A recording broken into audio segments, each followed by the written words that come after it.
صفحۂ دہر سے باطل کو مٹایا کس نے؟ نوع انسان کو غلامی سے چھڑایا کس نے؟ میرے کعبے کو جبینوں سے بسایا کس نے؟ میرے قرآن کو سینوں سے لگایا کس نے؟ تھے تو ابا وہ تمہارے ہی، مگر تم کیا ہو؟ ہاتھ پہ ہاتھ ترے منتظر فرداں ہو۔ اس بند میں علامہ محمد اقبال رحمۃ اللہ علیہ کہتے ہیں کہ اے موجودہ دور کے مسلمانوں، تم ذرا مجھے یہ تو بتاؤ کہ دنیا سے کفر اور باطل کا خاتمہ کس نے کیا؟ کس نے دنیا کو ہدایت اور فیض و برکت کا گہوارہ بنا دیا؟ کس نے انسانوں کو انسانوں کی غلامی سے آزاد کیا؟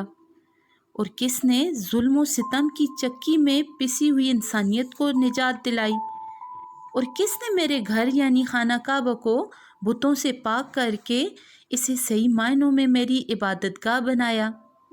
میرے قرآن مجید کو کس نے اپنے سینوں سے لگایا، اسے پڑھا سمجھا اور اس پر عمل کر کے اس سے اپنی اصل محبت کا اظہار کیا؟ میں جانتا ہوں کہ یہ سارے کام ضرور ظہور میں آئے، لیکن انہیں سر انجام دینے والے کون تھے؟ ظاہر ہے کہ وہ تمہارے باپ دادا ہی تھے جنہوں نے یہ کارنامے کر دکھائے اور یہ عظیم و شان خدمات سر انجام دی۔ یہ کام تمہارے ہاتھوں سر انجام نہیں پائے۔ تم ذرا اپنی حیثیت اور حالت کو دیکھو، بس تو تم ہاتھ پاؤں توڑ کر بیکار اور نکمے ہو کر مستقبل کے انتظار میں بیٹھ کے ہو کہ غیب سے کوئی کرشمہ ظہور میں آ جائے اور تمہارے ہاتھ پاؤں نہ ہلنے پڑے اور بغیر محنت اور جدوجہد کے اعلیٰ و عرفہ منزل تک تم پہنچ جاؤ۔ اس کے بعد علامہ محمد اقبال کہتے ہیں کہ کیا کہا بہر مسلماں ہے فقط وعدہ حور، شکوہ بے جا بھی کرے کوئی تو لازم ہے شعور، عدل ہے فاطر ہستی کا ازل سے دستور، مسلم آئین ہوا تو کافر تو ملے حور و قصور، تم میں حوروں کا کوئی چاہنے والا ہی نہیں، جلوہ طور تو موجود ہے موسیٰ ہی نہیں۔ اس بند میں علامہ محمد اقبال کہتے ہیں کہ اے مسلمان، تو نے اپنے شکوہ میں کیا کہا کہ مسلمان کو ہم صرف حوروں کے وعدوں پر ٹرخاتے ہیں اور حور و قصور کافروں کو دیتے ہیں، لیکن تمہیں اصل حقیقت کا پتہ ہے؟ اگر علم نہ ہو اور کوئی کسی سے شکوہ بھی کرے تو اس کے لیے عقل سے کام لینا ضروری ہے، کیونکہ ہوش و حواس اس کے بغیر کوئی بھی بات بے معنی ہو جاتی ہے۔ اے مسلمان، اگر تو کائنات پر غور کرے گا تو تمہیں پتہ چل جائے گا کہ عدل و انصاف شروع دن سے اس دنیا کے مالک یعنی اللہ تعالیٰ کا دستور رہا، قانون رہا۔ بہرحال وہ ہمیشہ انصاف سے کام لیتا رہا ہے اور لیتا رہے گا۔ یہی وجہ ہے کہ جب کافروں نے مسلمانوں کے طور طریقے اپنائے، انہوں نے جھوٹ، دغا بازی، فریب، ملاوٹ، بے جا قتل و غارت اور سب سے بڑھ کر ظلم کے مقابلے میں عدل و انصاف والے زرعی اصول اختیار کیے، تو ہم نے ان کو حور اور بڑے بڑے محلات عطا کیے۔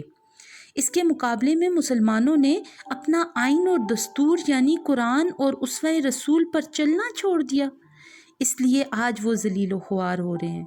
آج تم مسلمانوں میں کوئی بھی حوروں کو چاہنے اور ان کو پانے کے لیے جدوجہد اور اسلامی اصولوں پر عمل پیرا ہونے والا نہیں ہے، حالانکہ آج بھی طور کا پہاڑ میرے جلوے دکھانے کے لیے بےتاب ہے، لیکن افسوس صد افسوس کہ تم میں حضرت موسیٰ علیہ السلام جیسا ایمان اور جوش و جذبہ رکھنے والا کوئی نہیں جو آ کر مجھ سے تقاضا کر سکے کہ میں آپ کو دیکھنا چاہتا ہوں۔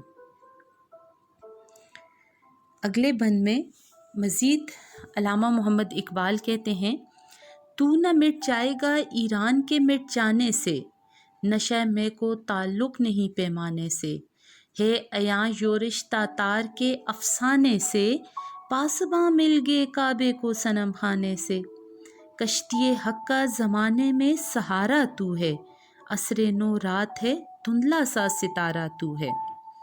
اقبال اس بند میں کہتے ہیں کہ آسمان سے اقبال کے شکوے کے جواب میں اللہ تعالیٰ فرماتا ہے کہ اے مسلمان، اگر ایران کی سلطنت مٹ گئی تو اس کا مطلب یہ نہیں کہ مسلمان مٹ گئے یا اسلام ختم ہو گیا، کیونکہ اگر جام یا پیمانہ ٹوٹ بھی جائے تو اس کا وجود ختم ہو جائے تب بھی شراب میں نشہ برقرار رہتا ہے اور یہ کبھی ختم نہیں ہوتا۔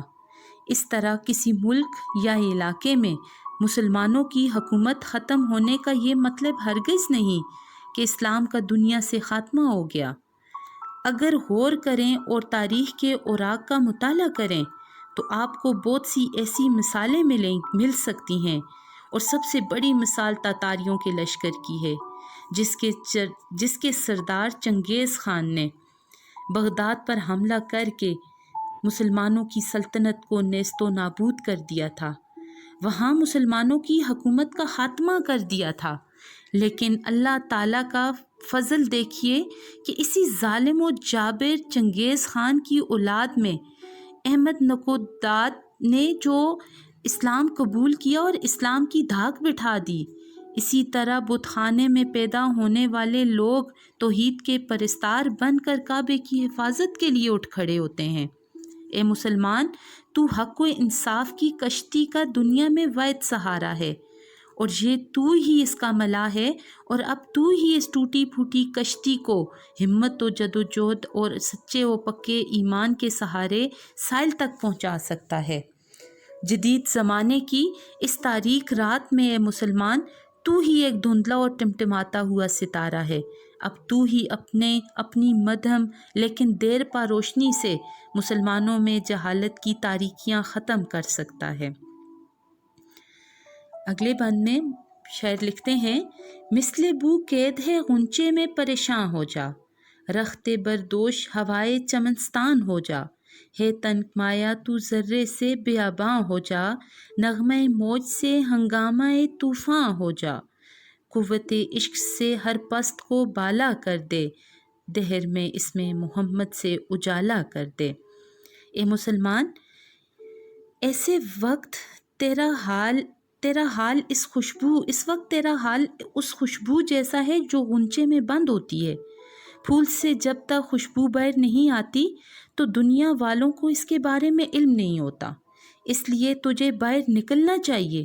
جس طرح پھول کی خوشبو کو ہوا باغ میں پھیلا دیتی ہے، اسی طرح تو بھی اپنا کل اثاثہ گلستان کی ہوا کے کندھے پر رکھ دے اور اپنی پوشیدہ تمام صلاحیتیں دنیا کے لوگوں پر عیاں کر دے، تاکہ دنیا کو تیری اہمیت کا اندازہ ہو جائے۔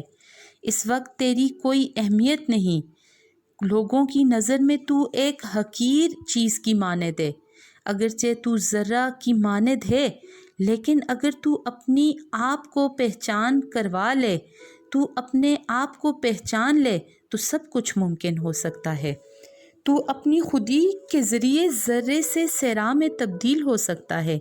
یہ محدود مسلمان لامحدود ہو کر پوری دنیا کے وسائل تک پہنچ سکتے ہیں۔ اگرچہ اس وقت تو ایک گنگناتی لہر ہے، تاہم عزم و ہمت کی بنا پر تو سمندر کی لہر سے طوفان میں تبدیل ہو کر کفر کی تمام قوت کو ڈبو سکتا ہے۔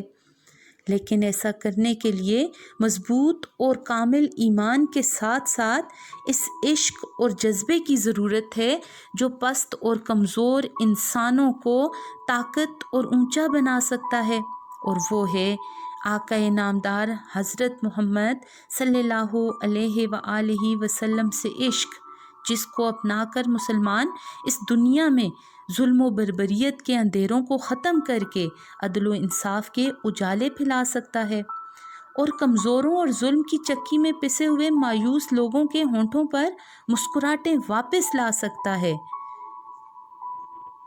اس کے بعد اقبال اگلے بند میں کہتے ہیں، ہر کوئی مست ذوق تن آسانی ہے، تم مسلمان ہو یہ انداز مسلمانی ہے، حیدری فکر ہے نے دولت عثمانی ہے، تم کو اسلاف سے کیا نسبت روحانی ہے، وہ زمانے میں معزز تھے مسلمان ہو کر، اور تم خوار ہوئے تارک قرآن ہو کر۔ شاعر کہتے ہیں کہ تم میں سے ہر شخص آرام پسندی کی شراب میں مست ہے، یعنی تم سب حد سے زیادہ آرام پسند و آسائش پسند بن چکے ہو۔ تم میں کام اور محنت کرنے کی لگن نہیں ہے، تم جذبہ عمل سے محروم ہو گئے ہو۔ کیا تم خود کو مسلمان کہلانے کے مستحق ہو؟ ذرا سوچو مسلمانوں کا طریقہ اور ڈھنگ ایسا ہی ہوتا ہے۔ تم میں نہ حضرت علی رضی اللہ تعالیٰ عنہ جیسی درویشی اور سادگی ہے، اور نہ حضرت عثمان رضی اللہ تعالیٰ عنہ جیسی سخاوت ہے۔ حضرت علی درویشی و سادگی میں بھی بے پناہ روحانی قوت رکھتے تھے، اور حضرت عثمان کی دولت خدا اور رسول اللہ صلی اللہ علیہ وسلم اور دین کے لیے وقف تھی، لیکن تم ان صفات سے محروم ہو۔ اب اس حالت میں تمہیں اپنے پچھلے بزرگوں سے کون سا روحانی تعلق یا واسطہ ہو سکتا ہے؟ اقبال ایک اور جگہ کہتے ہیں، گنوا دی ہم نے جو اسلاف سے میراث پائی تھی، سریا سے زمیں پر آسمان نے ہم کو دے مارا۔ یعنی پچھلے زمانے کے مسلمان دنیا میں اس لیے سرخرو، بلند اور کامیاب و کامران تھے کہ وہ صحیح معنوں میں مسلمان تھے، لیکن تم دنیا میں اس لیے ذلیل و خوار اور رسوا ہو کر رہ گئے ہو کہ تم نے قرآن مجید اور اس کی تعلیمات کو ترک کر دیا ہے۔ یعنی تو قرآن کو چھوڑ کر ذلیل ہوا، پھر تو انقلاب زمانہ کی شکایت کرتا ہے۔ ہم نے کامیابی کا معیار قرآن کریم کو بنایا ہے۔ اللہ تعالیٰ کا ارشاد ہے، یعنی بے شک تم ہی کامیاب ہو اگر مومن ہو۔ اب چونکہ تم مومن نہیں رہے، اس لیے کامیابی سے محروم ہو اور زوال کا شکار ہو۔ آخری بند میں اقبال لکھتے ہیں، عقل ہے تیری سپر عشق ہے شمشیر تیری، میرے درویش خلافت ہے جہانگیر تیری، ماں سوا اللہ کے لیے آگ ہے تکبیر تیری، تو مسلمان ہو تو تقدیر ہے تدبیر تیری، کی محمد سے وفا تو نے تو ہم تیرے ہیں، یہ جہاں چیز ہے کیا لوح و قلم تیرے ہیں۔ اس آخری بند میں اقبال اپنا زور بیان ختم کر کے اللہ تعالیٰ کی زبان ارشاد فرماتے ہیں کہ مسلمان، عقل تیری ڈھال ہے، تو اپنی عقل کے ذریعے کفار کی چالوں سے اپنے آپ کو محفوظ کر سکتا ہے، اور اپنے عشق کے ذریعے ان کفار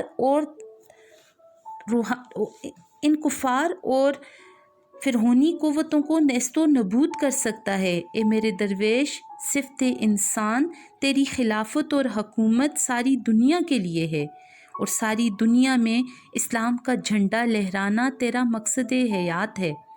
تیرا نعرہ تکبیر کے سامنے تو سوائے اللہ کے کوئی نہیں ٹھہر سکتا۔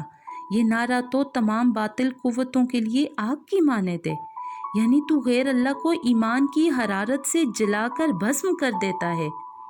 تیرا ایمان اگر مضبوط ہو اور تو سچا مسلمان ہو تو پھر تو تقدیر کا پابند نہیں ہے، بلکہ تیرا عمل ہی تقدیر ہے، اور ہر فیصلہ تیرے ہاتھ میں ہے، کیونکہ تو خود صاحب تقدیر ہے۔ لیکن تو صاحب تقدیر اور دنیا کا والی، وارث اور خلیفہ صرف ایک شرط کے پورا کرنے کے بعد ہی بن سکتا ہے، اور وہ یہ ہے کہ جب تو میرے محبوب حضرت محمد صلی اللہ علیہ وآلہ وسلم سے وفا کے تقاضے پورے کرے۔ اگر تو نے اسوہ محمد صلی اللہ علیہ وآلہ وسلم کی پیروی کی تو اے مسلمان، میں تیرا بن جاؤں گا اور تیری ہر آرزو پوری کروں گا۔ یہی نہیں، اس مادی اور عارضی دنیا کو تو چھوڑ، تقدیر کی تختی اور قلم آپ کے ہاتھ میں دے دوں گا، پھر تو جو چاہے اس پر لکھ دے، تم پر کوئی پابندی نہیں ہوگی۔ دنیا بھر کے تمام فیصلے تیرے ہاتھ میں ہوں گے، اور ساری کائنات تیرے اشاروں پر چلے گی۔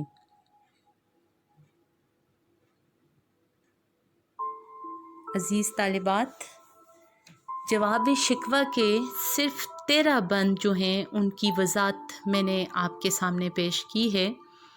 امید ہے کہ آپ کو یہ تمام بند جو ہیں ان کی وضاحت اچھی طرح سمجھ آ گئی ہوگی۔